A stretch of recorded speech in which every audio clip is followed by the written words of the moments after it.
વઢવાણનો સ્થાપના દિવસ ધરમતળાવ ખાતે ભવ્ય રીતે ઉજવાયો હતો। આ અવસરે ગુજરાત વિધાનસભાના નાયબ મુખ્ય દંડક અને વઢવાણના ધારાસભ્ય જગદીશ મકવાણાની અધ્યક્ષતામાં ₹358.94 લાખના ખર્ચે નવીનીકરણ પામેલા ઠાકોર સાહેબ દાજીરાજ સિંહજી પાર્કનું લોકાર્પણ કરવામાં આવ્યું હતું। આ સાથે ઠાકોર સાહેબની પ્રતિમાનું અનાવરણ પણ કરવામાં આવ્યું તેમજ કાર્યક્રમના અંતે મહાનગરપાલિકા દ્વારા શરૂ કરવામાં આવનારી ડોર ટુ ડોર કચરા કલેક્શન માટેની 5 નવી ગાડીઓને લીલી ઝંડી બતાવી પ્રસ્થાન કરવામાં આવ્યું હતું। આ કાર્યક્રમમાં સાંસદ ચંદુભાઈ શિહોરા અને ઠાકોર સાહેબના પૌત્ર સિદ્ધાર્થ સિંહજી સહિત અનેક મહાનુભાવો ઉપસ્થિત રહ્યા હતા।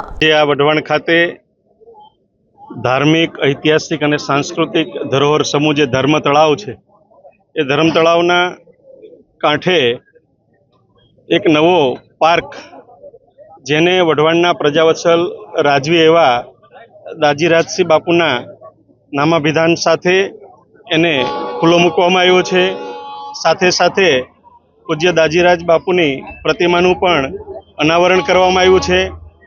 આ પાર્કથી આ વઢવાણ શહેરના, સુરેન્દ્રનગર શહેરના સૌ નગરજનો અહીંયા શાંતિથી બેસી શકે, બાળકો રમી શકે એ પ્રકારના બધા સાધનો ગોઠવવામાં આવ્યા છે।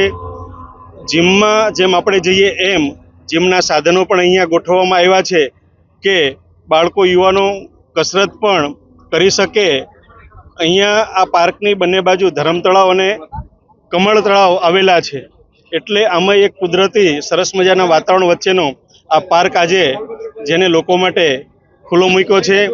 સાથે સાથે જે સુરેન્દ્રનગર મહાનગરપાલિકા દ્વારા જે ડોર ટુ ડોર કચરો કલેક્શન માટેની જે 44 ગાડી હતી એમાં આજે 5 ગાડીનો વધારો કરી એ 5 ગાડીને આજે ફ્લેગ ઓફ આપવામાં આવ્યો છે। સાથે સાથે અમારા સુરેન્દ્રનગરના લોકપ્રિય સાંસદ ભાઈ શ્રી ચંદુભાઈ શિહોરા, જિલ્લા ભાજપના પ્રમુખ હિતેન્દ્રસિંહ ચૌહાણ, આપણા જિલ્લા વિકાસ અધિકારી અને ઇન્ચાર્જ મહાનગરપાલિકાના કમિશનર બેન શ્રી યાજ્ઞિક મેડમ, સૌ ચૂંટાયેલા જનપ્રતિનિધિશ્રીઓ, સંગઠનના લોકો, વિવિધ સંસ્થાના આગેવાનો, વિવિધ સમાજના આગેવાનોની પ્રેરક ઉપસ્થિતિમાં આ દાજીરાજ બાપુના નામથી પાર્કને ખુલ્લો મૂકવામાં આવ્યો છે।